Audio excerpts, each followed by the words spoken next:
welcome to Visions. I'm Mirella Rich. Today our guests are Margaret Cross and Shane Huebner, who describe themselves as activators and wisdom teachers. Welcome to the program. Hello. Hi, Mirella. Thanks for having us. Oh, it's a pleasure. Yay. Can you tell us what you mean, a little bit about your background to start with?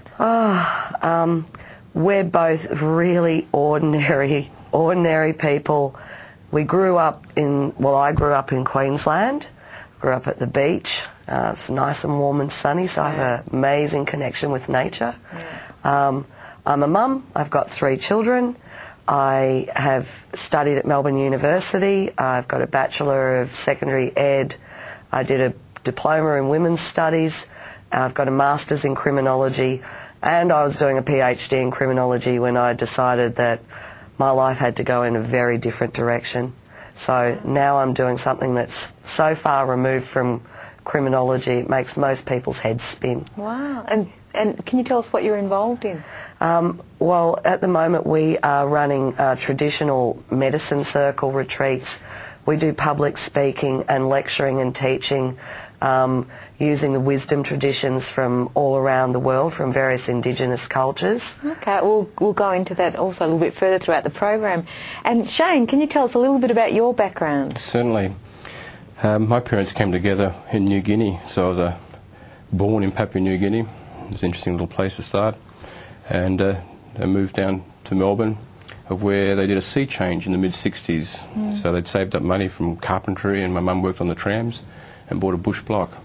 So we actually started as modern-day pioneers. The Crown Lands before National Parks Act came in. We've had 2 documentaries made on us from ABC and Landline. Wow. As modern-day pioneers.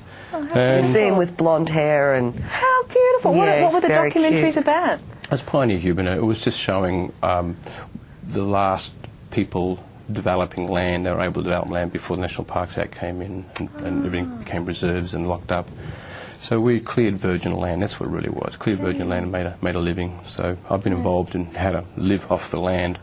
Unfortunately, it was under the Western idea of what it is to live off the land. It's clear everything and fence it, and modern pastures and beef and sheep and things like that. But we've come a long way. But from those days, I then joined the army and spent a considerable time in Sydney and had a bit of brainwashing involved. Yeah. And from the army, I left that and started up a horticultural business, running nurseries. So I've been growing flowers for the dry flower trade, wholesaling and exporting around the world for about 15 years. And the fashion of that fell out, and so I decided to change, and I came into Melbourne and I started studying natural medicine. I really wanted to learn about some of my own anomalies in my own mind.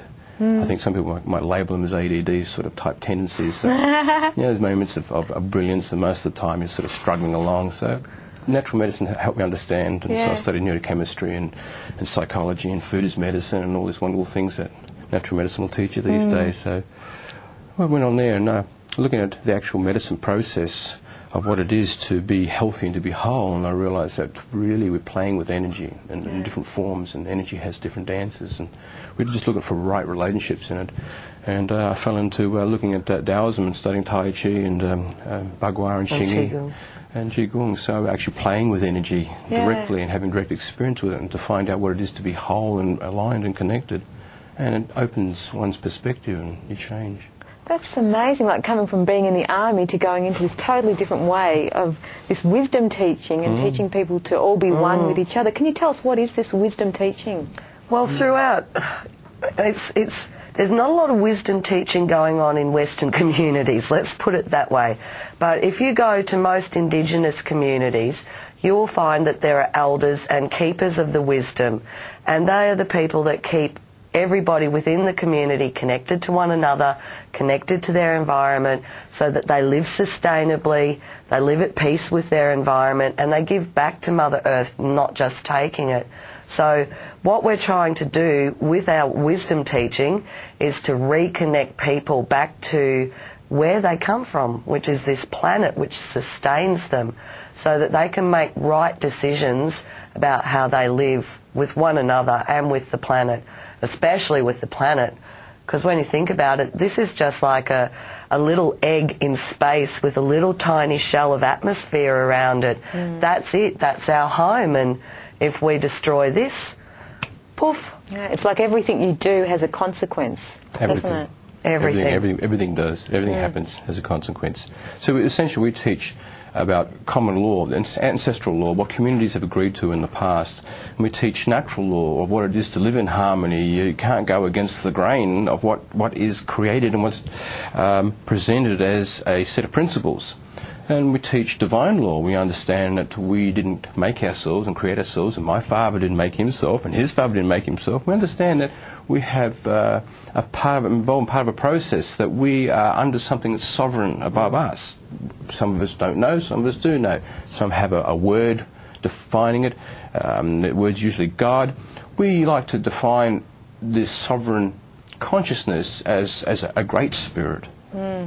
Beautiful. So a lot of the Native American traditions and the South American traditions, we're bowerbirds of what we'd like to call truth. When we feel it in our heart, then we like to practice it. If it works and it's functional, then we include it in our teachings. And between us, we've got about, 98 years of of wisdom and life experience behind us, and we've just worked out over this period of time, what works for us, what makes us happy, what keeps us whole and together and at peace with our families, with our community, with the larger globe. And that's all we want to do, is just pass that on to people so that they can feel at peace with themselves again. I just know everybody's so terribly, terribly sad and so terribly isolated from one another and full of fear. And we don't have that fear. We just don't. We feel fear, but we understand that it's an illusion and that we're perfectly safe, all the time. Well, I'm not going to go into that. We're able to process the strong emotions that do come upon us through the media and through our government telling us and in one form or another. We're able to process the immediate reaction, like when a siren comes up behind you and instantly everyone looks in the revision mirror. And then you're able to go through our little techniques where we're able to breathe and understand that fear is a process of past reactions. And when you're wholly present and you're wholly aligned, you're able to have more choice in thinking of what your response is to be, instead of having this narrow range of reactions. Responses to stuff, Okay, we're about to go to a break now. Okay, beautiful. You're watching Visions. Stay with us. We'll be back with more very shortly.